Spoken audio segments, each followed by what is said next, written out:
It's good to see you all. Hopefully you had a little bit of rest and relaxation at some point in the last 4 days. And also, an opportunity to honor any folks that you know of in your life that service to our country, lives that are lost. So it's sort of a tricky holiday, I would say. It's good to see you all. I am going to facilitate today in Dr. Romero Leggett's place, at least until she joins. And so I will walk us through, we've got quite a few things today on the agenda. So move us through the agenda and also hopefully leave some space and time for any additional questions and discussion if needed. We have our acknowledgement to start us off. If anybody be willing to read it for us.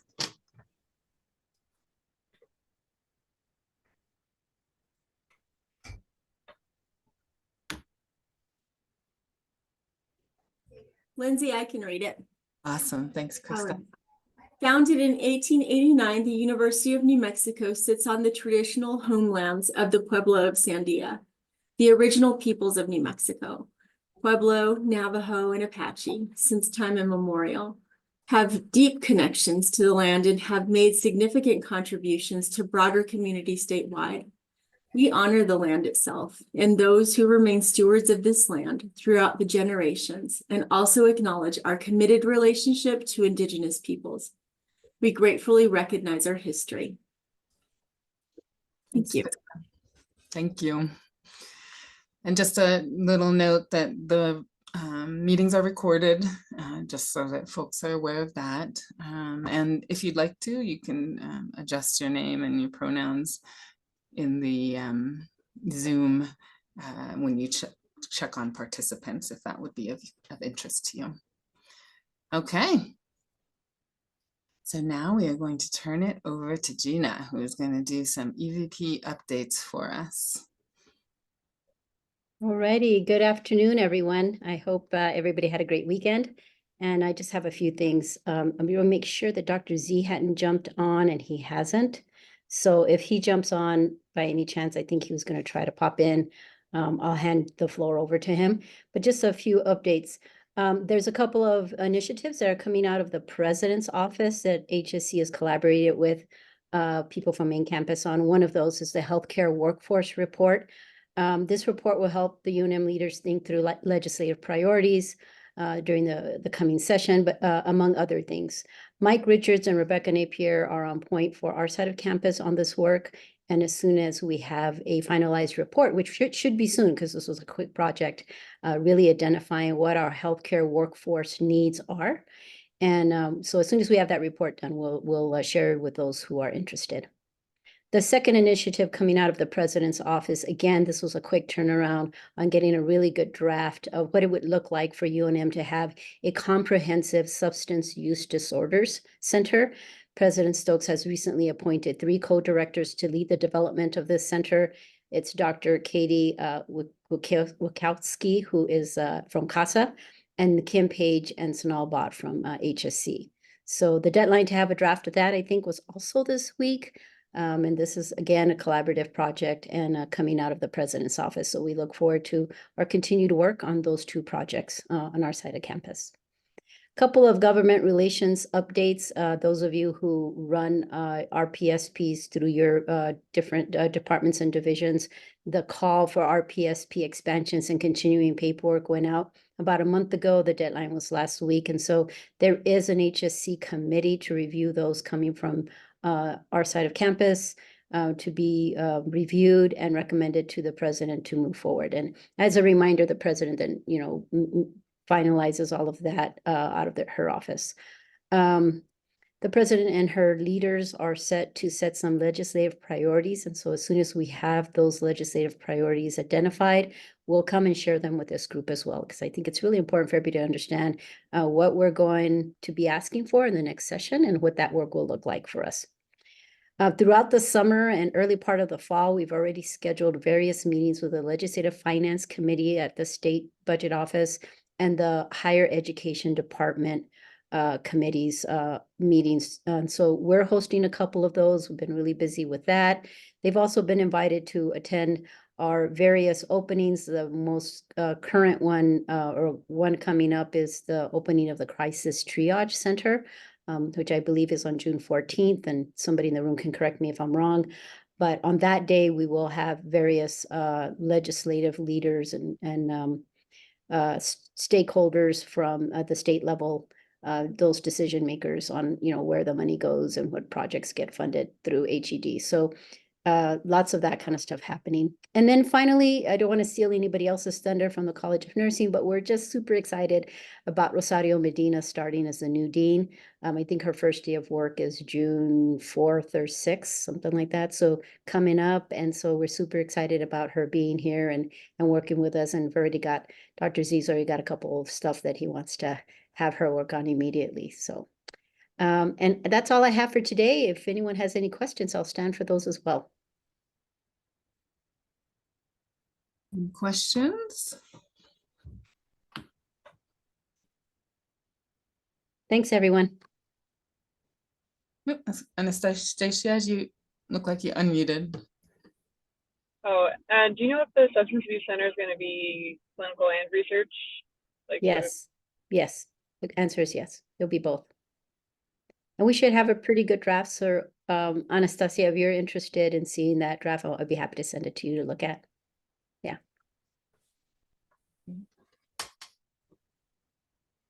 Other questions?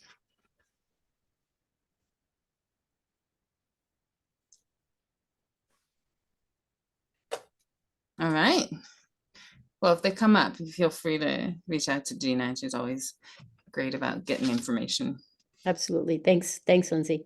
Of course. Thank you. Okay, so we will move into the climate action group update, a climate assessment. We will not move into the climate assessment group. We'll have one next month. Okay, next month. Okay, table that one. If we have time after on the agenda, I can certainly give a brief update, but let's see if we have time. Perfect. Okay. I like that. We are moving on the fly. Then we will move into just any updates on the Asian American and Pacific Island Heritage Month Excellence Award and also activities. And we have Thursday, May 30th, 12 to 1 as the ceremony virtual. If you guys are interested in participating and registering, an opportunity for us to honor those who have exhibited some research, clinical, educational, community engagement, and or all of the above and other things that may not even be named there in support of our Asian American and Pacific Island community at UNM Health Sciences. And we do this each Heritage Month, depending on what the topic is. There are other activities that happen here and there between main campus and hospital and the HSC. And so are there any activities that are going on in folks' areas that you'd like to share with the group?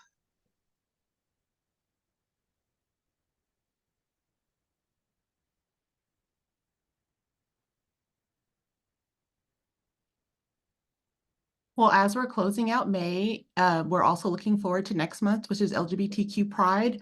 And so the nominations for that Excellence Award is now open. If you know of anyone you would, or anyone or a team you would like to nominate, please go to our celebrations webpage and you will see the nomination form. And there's also the calendar is up for a lot of the events that are already being scheduled for next month. So, and if you have anything that you would like us to also advertise through our webpage, please reach out to me, Amaris, and I will get it on the webpage as quickly as possible. Perfect.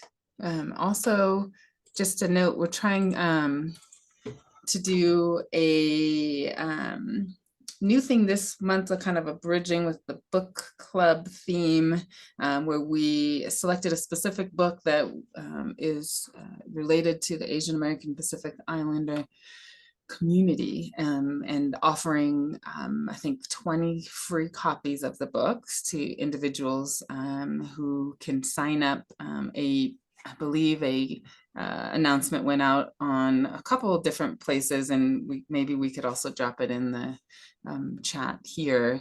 It's an opportunity. There's not necessarily going to be a dialogue, kind of like we do the book club sessions, where individuals can talk about that book specifically. Although if you've ever been to our Community Connection Reflection Book Club, we kind of have a whole broad conversation, sometimes related directly to the book that's read, and sometimes beyond that, or bringing in additional other books that we've covered in the last 3 years.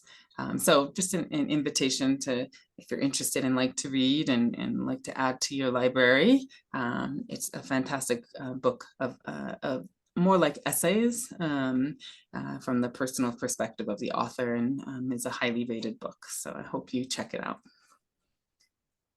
Fabian, I see your hand raised, and then Dr. Sid, I see you unmuted. So we'll go Fabian and then Dr. Sid. Thank you, Dr. Smart. Hi, everybody. Fabian Armico from DEI at the hospital. I just wanted to make a comment about the Heritage Month. So I did talk with Dr. Romero-Leggett maybe last week, and we talked about the hospital doing more during the different months. So what we typically have celebrated are Hispanic Heritage Month, Black History, Pride, and did I say Native American Heritage Month? Hispanic Heritage Month. So we do those, and we kind of have a regular kind of list of events that we host and invite people to. But I promised her that we'd get better at being more inclusive and adding more to the list. So hopefully next year the hospital will do more around some of these other Heritage Months. So I just wanted to make a comment because I was quiet when you asked if anybody has anything else going on this month, and we don't, but it is important to us to be as inclusive and representative as possible. So we plan to do a better job of that next year. But thank you for the update about the books and everything else that you're doing, Dr. Smart. I'm muted. Thank you. Dr. Sid? I have nothing to say, Lindsay. I just unmuted ahead of my presentation, but I'll mute myself. Okay, I like that. I like that. Making sure that the meeting works. All right. Well, before opening it up to additional announcements that folks might have, I also wanted to take a moment to introduce a new individual for our Inclusive Excellence Council. There we go. We've got move some pictures out of the way. Here we go. Dr. Castillo, and I think we have Dr. Castillo here. At least we did. Oh, there we go. Okay. Move things around. So I just wanted to welcome you. And I know Dr. Romero-Leggett, if she's here, also wants to just thank you for coming into this role.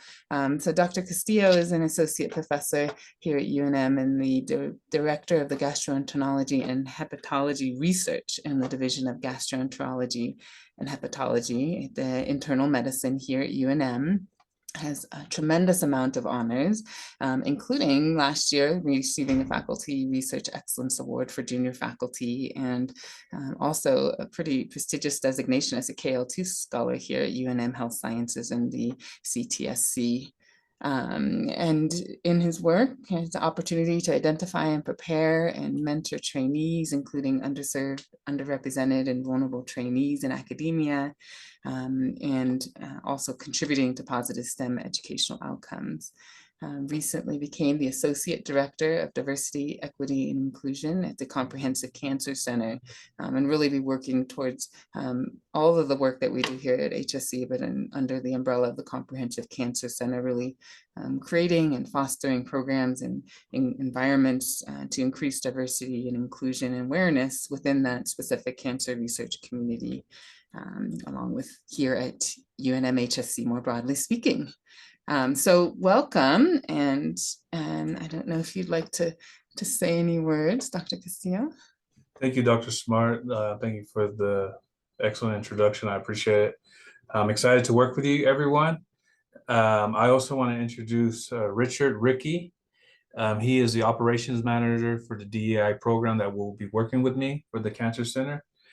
He's also on this meeting, and we hope to be working with everybody and achieve some goals that Dr. Sanchez has, and work with everyone at the HSC to achieve their goals as well. thank you for having us. Absolutely. Thank you. And Richard, I didn't know if you wanted to also say anything. Yeah, no, thank you for having us. I just started about 2 weeks ago, and looking forward to working with Dr. Castillo and the rest of y'all, and changing some lives, making some impact. Absolutely. Nothing better than 2 weeks in to be on a large group call of which you get names and pictures associated really fast. We're glad to have you both here, helping us with our work and really just contributing to really the representation across the entire health system. So thank you. Okay. All right, I think more announcements, unless I'm missing some. Any announcements folks would like to make, to bring in to the space and share with us all? I've got an announcement, if that's okay. So as you mentioned, Pride Month is coming up. So the hospital, I think we have about 237 people registered to march in the parade. So I think people are really excited because we didn't celebrate last year because of budget cuts. But I think the communications went out around the HSC and the different hospitals and entities. So we're really excited about that. We, on the 12th of June, everybody's invited to the BBRP Plaza. We'll have Pop Fizz doing what we call paletas for Pride. So they kind of park the popsicle truck out there, and as long as you've got a badge on, they'll give you a free popsicle. That's from 12 to 3 p.m. And there'll be music. I think our colleagues from the main campus LGBTQ Resource Center will be DJing. So there'll be music and some fun Pride promo items. So just want to send that invitation out to everybody. And then on the 13th, we're doing a similar event out at the Sandoval campus. So we'll be at SRMC. So if anybody is over there, I don't see Dr. Singh here, but others at SRMC will be doing something there for the first time. But yeah, just looking forward to Pride stuff next month. That's great. And DJing too. Will there be karaoke? I don't know. Maybe we can ask Frankie. Frankie Flotis is our DJ. That would be And they fun. normally come in drag, and they might let somebody karaoke. I don't know. Mhm. I think so. Let us know. Okay. Any questions or additional announcements? I have an announcement I'd like to make. So this announcement is around all things art. I don't know if any of you had a chance to check it out. It was in April. And this was the 3rd year that we've offered it. The first year was specifically around at the College of Pharmacy. And then last year, for the first time, we opened it up to Health Sciences Center. And this was the 2nd year opening it up to Health Sciences Center. So we had 39 artists who exhibited. It's a pop-up exhibit, and it's all faculty, staff, and students from UNM Health Sciences Center specifically. Just being able to show that different angle of us, and that artistic, creative angle of us. And just, it was really an exciting time to get to share that passion and show how multidimensional we are, specifically as it related to our art. We had literally all things art, like people who tie fly fishes because they are fly fishermen. This one in general, in specific, was a fisherman. And then we have people who are making jewelry, other artists, stained glass artists, poets, people who you traditionally think of art, painting in acrylic or oils. We had photographers. And so I'd like to encourage you to think about joining us next year. I will make sure to get announcements out in advance so people can begin to think about it and have it in their mind. So thank you for listening. That's great. No, I think it was such a wonderful event, and I think I'm just excited to see how it keeps growing over time. Yes. Oh, and lastly, I forgot to mention the orchestra. So the UNM Health Sciences Orchestra was there, and we had 4 musicians that were playing. So, yeah, quite an amazing time. That's wonderful. That's so great. Thank you, Krista. Now's the time for folks to pick up a hobby and become the artist you have always aspired to be, to contribute to all things art. You've got a goal to work towards if you if you're interested. Chenoa, you've got your hands raised. Hi, thank you so much, Dr. Smart. Hello, everyone. So good to see you all, and so excited about these events and ways to gather our communities, and grateful for this time to come together with our hearts and minds. And I want to thank everyone that's serving on the Health Equity Planning Committee for the Health Equity Summit. It will happen in October. Gina and I and our team are working diligently on ensuring the space is confirmed. It will be at Embassy Suites on Monday, October 28th, from 1 to 5 will be a plenary session. And then in the evening, we'll have a reception there from 5:30 to 7:30 p.m. And then Tuesday all day will be full of breakout sessions, many of which will be follow-up and continuation of what occurred during the December Health Equity Summit. And also we'll be having a panel of presenters on Tuesday during the lunch session, the lunchtime. We really want to invite people to address these different areas of health equity strengths, and also touching on areas of how do we approach and address the disparities that we encounter in New Mexico with our communities. And grateful for the leadership from everyone here, and Dr. Zadonis and our team, for Gina and her amazing support, Helen and Claire. But also we've had incredible support from Secretary Pat Allen from New Mexico Department of Health, who is going to continue to serve as a co-chair, but also is going to be co-sponsoring the event, with really helping to support with either the plenary session or the keynote speakers. But really, we want to align what we're doing with the state's state health improvement plan, and also the governor's initiatives and the priorities that the governor and the leadership of New Mexico has, with the areas that we wish to address again with health equity. So grateful to all of you who are serving on the planning committee. Thank you, Dr. Valerie Mara-Leggett, Dr. Roybal, and many others who are on this call. Fabian, thank you so much. And we welcome anyone else that wishes to join the planning committee. We'll be creating the theme now, and we have a really great draft of the agenda thus far that we'll be sharing during this Friday's call. So thank you all so much. That's great, thank you. Is there a place to have, whether you can find information from the previous one, December, so in case folks want to have a little bit of grounding as they come to the new one? Yes, we've done the highlight of what occurred in December, and we're happy to share that out with anyone that wishes to review it. That would be great. We could even get it maybe to the IEC listserv if it's a document that could be shared. That'd be great, thank you. Other announcements I see in the chat from Melissa. I didn't know if that was, if you wanted to say anything about it, which or not, which is totally fine. It's in the chat for folks who are interested, but opening up the space if you'd like to add to it, Melissa. Okay. We've got the Global Health exhibit at it's a National Library of Medicine traveling exhibit, so definitely check out. Other announcements?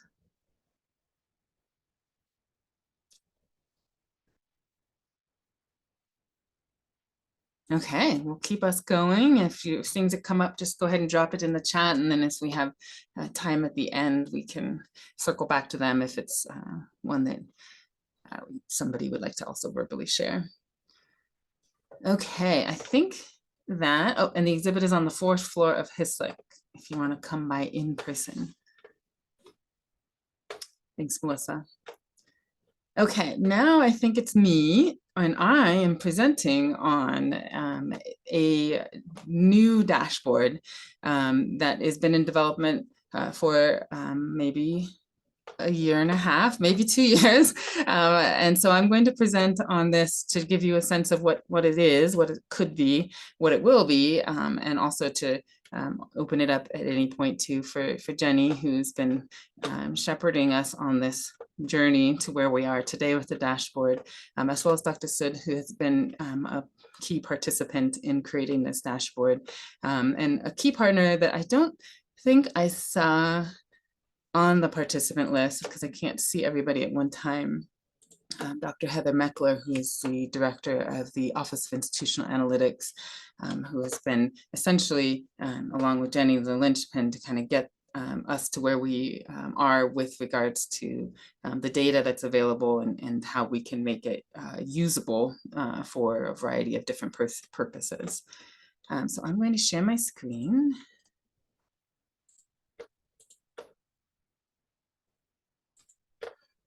I think I'm sharing a PowerPoint. Does that look right? My screens have moved around recently, so. Looks good. Looks good, okay. And I am probably temporarily unable to see the chat, so once I make it through the slides, I'll come back into the chat. And I can see that there's chats there, but usually when I click on it, chaos breaks loose. So I'm just gonna keep filing through the slides, which are Lindsay, this is Krista. I'll keep an eye on the chat for you. perfect. That would be great, thank you. Is there anything I should answer before I get started? No, go ahead and get started. Okay, perfect. Okay, so we've got this faculty dashboard. For now, we're calling it I would say it's a pre-hire dashboard.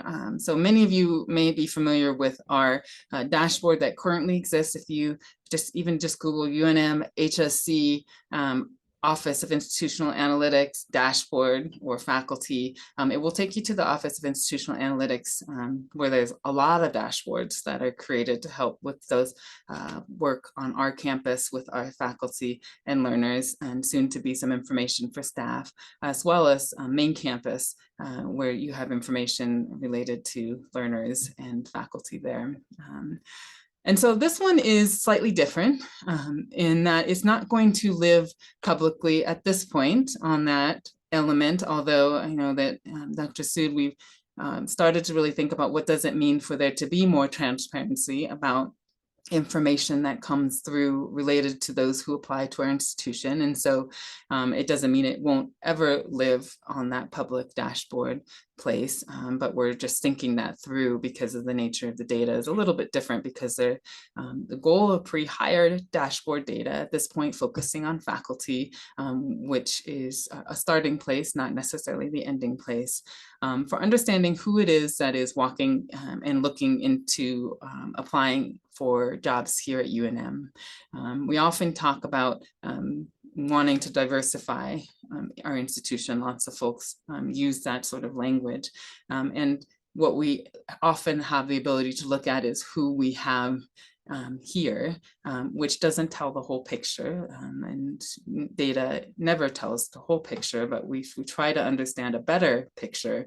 We want to look at what it is that who is looking and maybe not looking to apply for jobs as faculty here, or maybe individuals who are making it through the different pathways and not becoming our workforce. So what is happening in between that application to becoming a UNM employee? And is there any signals there that we need to pay attention to about our processes, about outreach and recruitment activities, and what makes UNM an appealing, inclusive place where all individuals would like to come and work and also have the ability to become our workforce here, and try to address barriers that might be impeding that. So we have this, don't have a known way to do this. We have data, of course, UNM jobs. If you remember applying to UNM at some point, there was, your job was available in UNM jobs, and you probably had to answer a few questions, and they are demographic related, of which were voluntary, applied. And then what happens with that information is it does sort of live within the UNM job system. But if you've ever been involved or kind of heard about different ways that hiring happens within our institution, there's a lot of places where data might exist, but not necessarily where they're talking to each other or talking to a centralized place, until somebody asks a question and needs it, and then you figure out a way to pool that information. Usually comes from like accreditation information requests or federal requests for data. So we're kind of really thinking ahead of the game and trying to understand how do we connect these different pools of data, ensure that we can have it in a centralized way, and also then use this information to improve systems moving forward.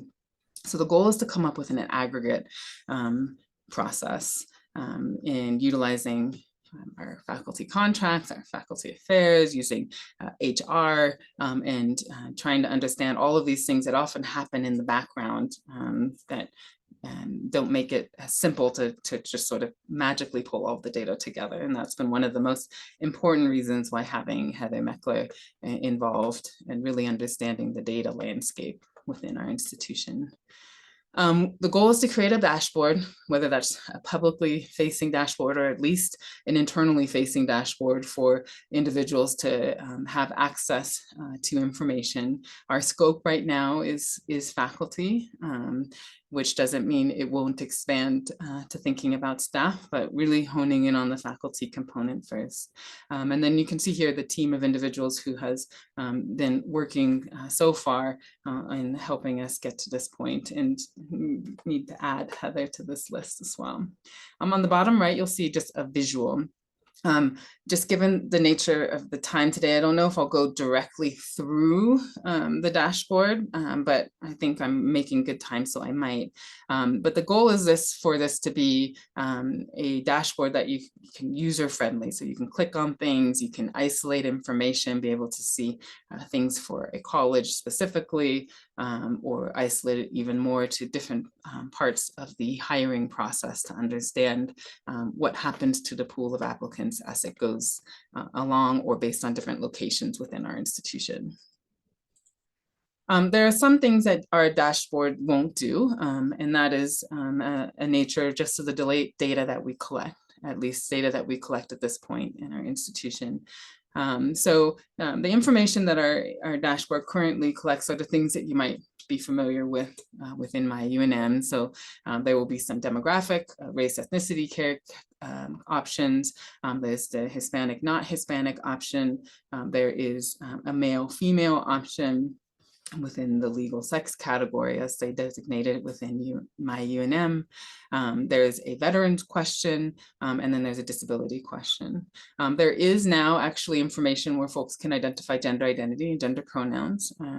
The volume of that is not such yet that we've figured out how to then make that something available largely, but it is something that many folks forget or aren't aware that they can go in and click. And what is largely important to notice is that there is a lot of empty information for many categories, which makes it very hard to interpret information. A blank can't be interpreted as a no. It has to be interpreted as not having that information. And so one of the elements that'll be important as we think about not just this dashboard, but the one that we have about our existing dashboard is how do we make sure that folks are aware that they can go in and offer their information within my UNM to make sure we have as most accurate information as possible. And the same will have to go for UNM jobs, when many folks are very hesitant to provide demographic data of any kind before they have reached an invitation to apply, or even throughout the entire process. So there is an element of really needing to think about how we might offer why it's important for folks to provide this information to us. And so thinking through a lot of those data pieces. The information doesn't ask about sexual orientation because our system, at least within UNM or my UNM jobs, doesn't collect that. And so being able to really think about what is it that we can help the system collect, and that would then link to information that we would have available in large data sets such as this.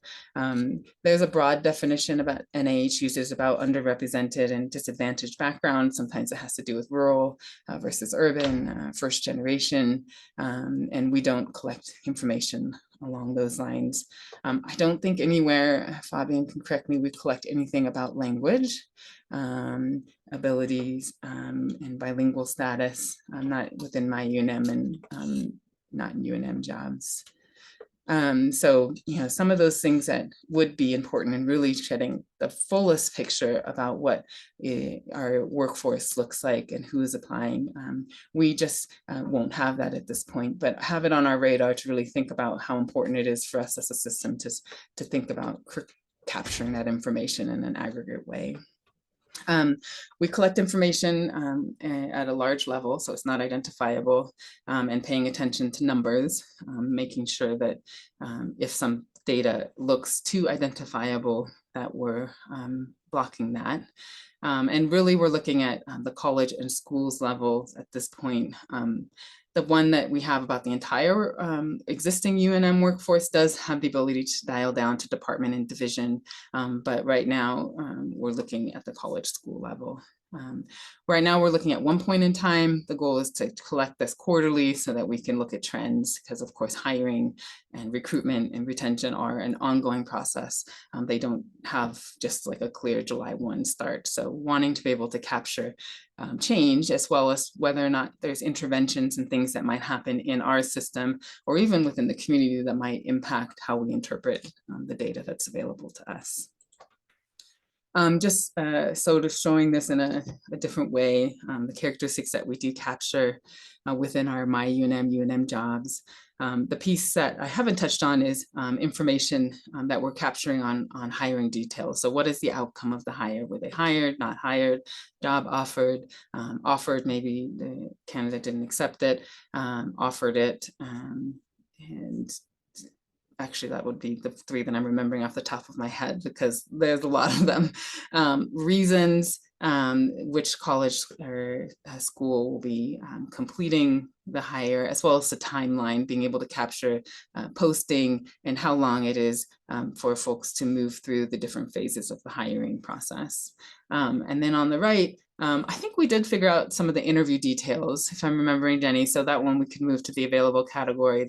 Was this a virtual interview? Was it virtual and then moved on campus? And being able to understand that we have, but we also don't have the capacity to look at the kind of almost feels like the black box of hiring. So what is happening within search committees? That is the element of information that leads to somebody applying and then being offered the job. And so we do collect information about search committee members, but really trying to understand how we might eventually capture a little bit more quantitative data about what is happening during the actual selection process will be important to also fully understand this process, that decision-making component. We also don't collect, we don't currently have a broad scoping equity advisory program, but we are kind of implementing different places and then developing it more fully to think about how that could be an intervention that would play a role in facilitating diversifying our workforce. So this is what the dashboard looks like in a very, if we were to click on this link, it would pop open and you can see some of the ways that you would be able to visually understand the data.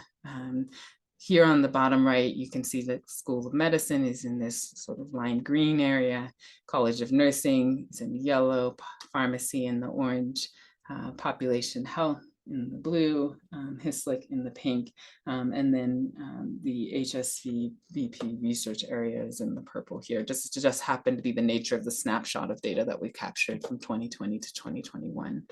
And you can see some of the outcomes that are captured, the hired, not hired, declined, not hired application. Maybe there was problems within the application, eligibility for positions, qualifications, that sort of thing. So when you engage with this, you can isolate it. You can click on this green box, which would isolate all of the data to School of Medicine. You could isolate it based on whether or not somebody said yes to one of the disability questions and be able to engage and interact with it very nimbly. So that in a nutshell is what we're working on, just so that folks are aware. And I think that this is very much relevant to the development of an inclusive workforce. One of the biggest things was really ensuring we worked with to get resources for the Office of Institutional Analytics, which for the amount of data that they provide for the institution is a very small group of folks, and really wanting to leverage that skill set that they have, and also centralizing things in a way that I think is helpful for kind of maintaining the one UNM being able to keep all of this in one centralized place. And then really just thinking about the workload. So if some of this information is not centrally collected, that if you've been participating in a search, there's a lot of folks who work behind the scenes to get this information that is tracked because of the way that the HR system works.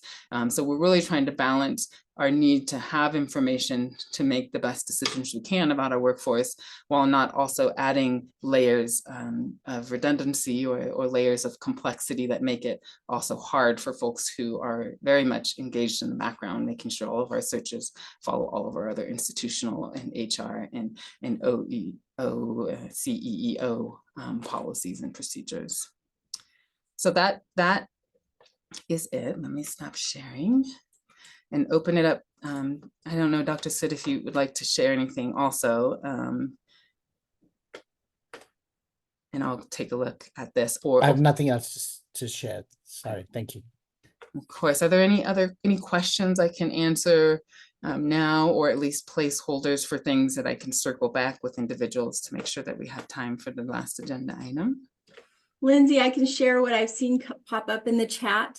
Kendra was sharing that she tried to update her personal pronouns. It did not allow to enter their own. So, or to choose multiple options. So, and that's all I see related to the presentation you just extended. Okay. That popped up in the chat. That's good to know. And could explain why there's some blank stuff in there from the institutional side. So we'll circle back with Dr. Meckler and probably Kevin, maybe from the MyUNM perspective. Thank you.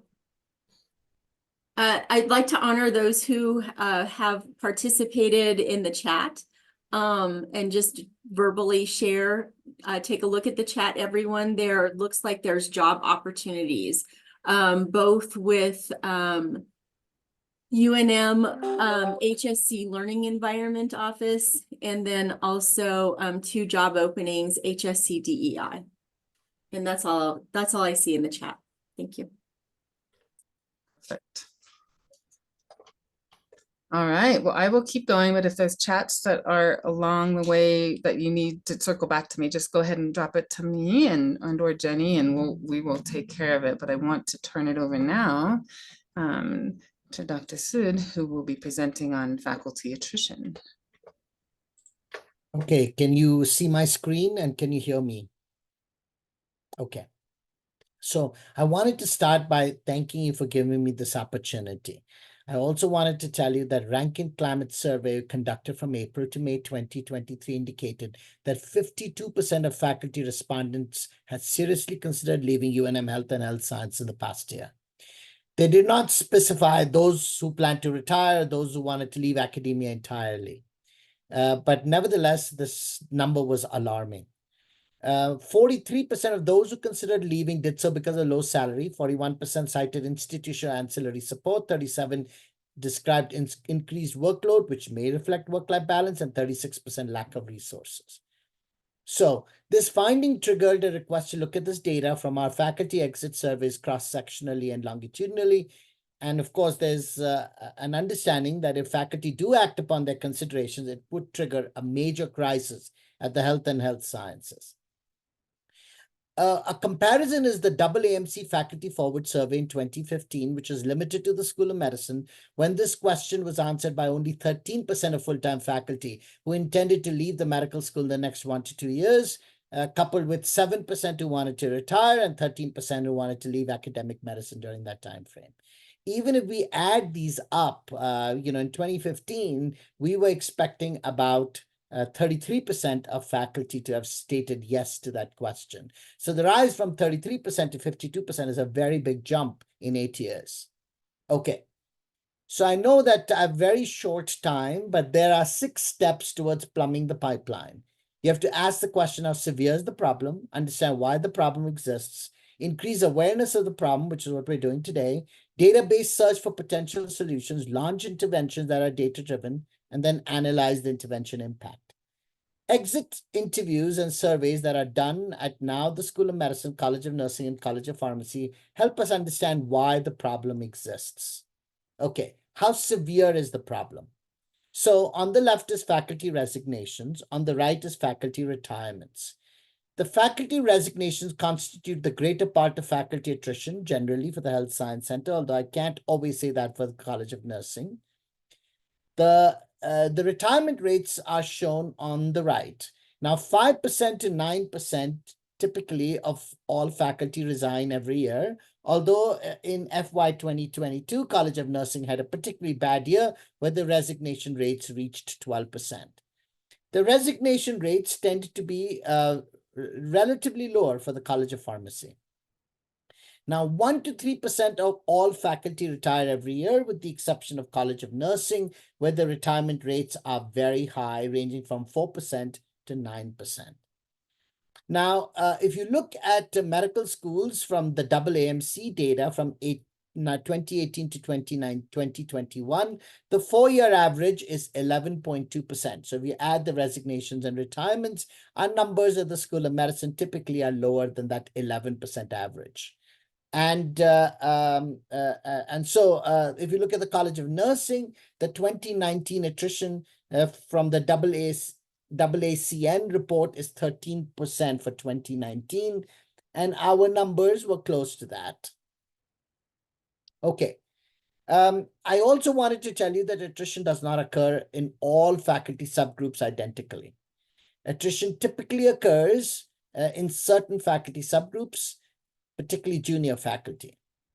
If we hire a junior faculty at the School of Medicine, they will leave within 7.4 years, which is what the 95% confidence intervals are within what is described by the AAMC. So our data is not any different from, national numbers.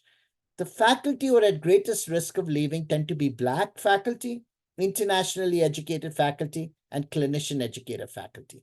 But where we've achieved retention parity for junior faculty is women faculty compared to men, and Hispanic faculty compared to non-Hispanic faculty. And although underrepresented minority faculty overall, with the exception of Black faculty, do not have an overall higher risk, male URM faculty have a higher risk for leaving. The top 6 reasons why our faculty leave are consistently salary, work-life balance, challenging work environment, greater career opportunity, personal family matters, and departmental or higher level leadership. And this is from the School of Medicine. In the year ending in June 2022, salary, there was a significant increase in salary described as a reason to leave. This somewhat declined in 2023. A few words on personal family matters.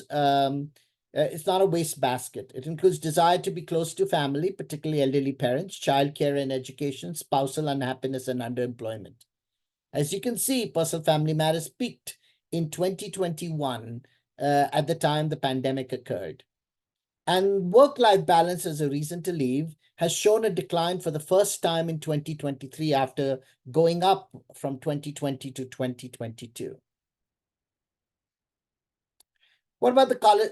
What about underrepresented minority faculty at the School of Medicine? Our data indicates that underrepresented minority faculty leave for the same reasons as non-URM faculty do, and that most reasons were modifiable or potentially modifiable. And this is our pre-pandemic data that we've analyzed. And there's something interesting that comes out when we compare College of Nursing faculty reasons to leave from the School of Medicine faculty reasons to leave. And you'll see there is a lot of similarity and there's some interesting differences. College of Nursing is more likely to cite challenging work environment and leadership as a reason to leave, and less likely to cite salary, inadequate ancillary support, inadequate mentorship, and personal family matters as reason to leave. Now, even though salary was not cited as a reason to leave by the College of Nursing faculty, it was the top critical issue for faculty development and retention during the same time frame at the College of Nursing. And that was also true at the School of Medicine. And so one could argue as to why is it that the College of Nursing is not citing salary as a reason to leave. And there could be multiple reasons, but I'm going to carry on this presentation and we can talk about that later. Within the School of Medicine, you can see salary as a reason to leave is a complex variable and varies considerably with psych, peds, and family medicine. These are below the 25th percentile, but you can see that Peds has a very high salary as a reason to leave. On the other hand, family medicine, which is also typically below the 25th percentile, does not have such a high reason to leave. So it's a really complex variable, and it varies considerably from department to department. So in response to customized departmental retention report, the School of Medicine department chairs were asked to cite some retention strategies for their departments in response to exit interviews. The strategies that were used by only one department chair were excluded from this data, and you can see that the top 3 common strategies that chairs have advocated are work-life balance issues, raising compensation, and strengthening mentoring. Now, 2 things come out: that many of these strategies don't require immediate additional funding. And while some of these strategies can be customized at the department level, many of these strategies need interventions at the organizational level rather than the departmental level. Now, when faculty were not leaving at the School of Medicine were asked for effective strategies for retention, our responses were different. It was quite obvious that competitive financial packages and formalized mentoring plan and frequent monitoring of job satisfaction were the strategies that they thought that were likely to be most effective. When we went back to the School of Medicine departmental financial administrators and asked them, is increased faculty compensation as an effective faculty retention strategy even possible? You can see that most people said possible, but innovative strategies have to be found. And often said maybe yes, but the minimal increase will not affect retention. So indicating that this is not an easy solution. So then what could these innovative income supplementation strategies be? Well, one possibility is that there be increase in institutional contributions, such as greater non-monetary benefits, guaranteed cost of living adjustment, and in raising salaries at 50% of the national benchmarks, which some colleges do, but the School of Medicine does not. The second possible innovative income implementing strategies would be allow more work for more pay. And that would be allowing 125% FTE in UNM related activities if there was a favorable annual performance review. The other possibility is that the 52 days of outside professional activities that faculty are allowed to do are focused towards high revenue generating activity, and then stronger and more transparent faculty incentives. Of course, that raises 2 very important questions. The first question is, if there was an increase in institutional contribution, where would that increase come from? And we know that ING sources pays barely 6% of the School of Medicine faculty. So it's unlikely that the School of Medicine problem can be answered through ING sources. And the second question is, if we were to increase work for more pay strategy, what would be the impact on work-life balance? So to summarize, this is a severe problem based on administrative data sets, leading to a nationwide and expensive crisis. But there's nothing to suggest that we are worse off than what the national data indicates. The second thing is we need to understand why the problem exists. The exit interviews are a good way to understand it. And it shows that reasons to leave are complex, but they are mostly modifiable. The third issue is to increase awareness of the problem, and this includes retention discussion in various faculty and chair fora, including the Inclusive Excellence Council. It's quite obvious that the solutions need input from all stakeholders.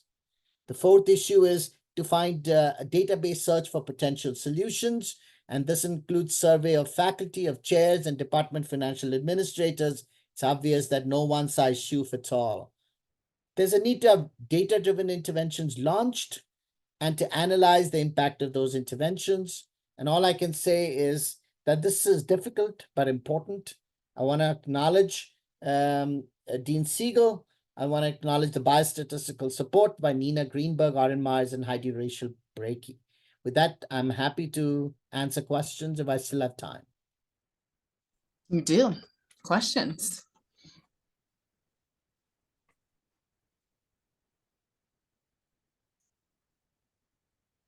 Melissa asked, is HISLIC not there for a reason?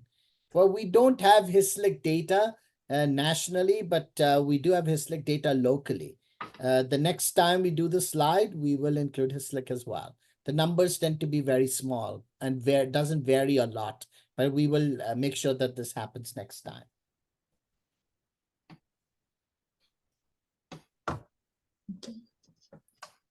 Other questions?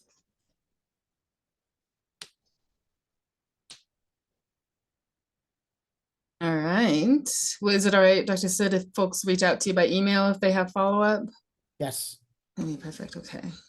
There's a lot of information. I think we're looking at this complexly, right? The beginning of the workforce pathway all the way through to retention and then also thinking about how we keep people here. It's a nice thread in thinking about the work that we do, it being interconnected.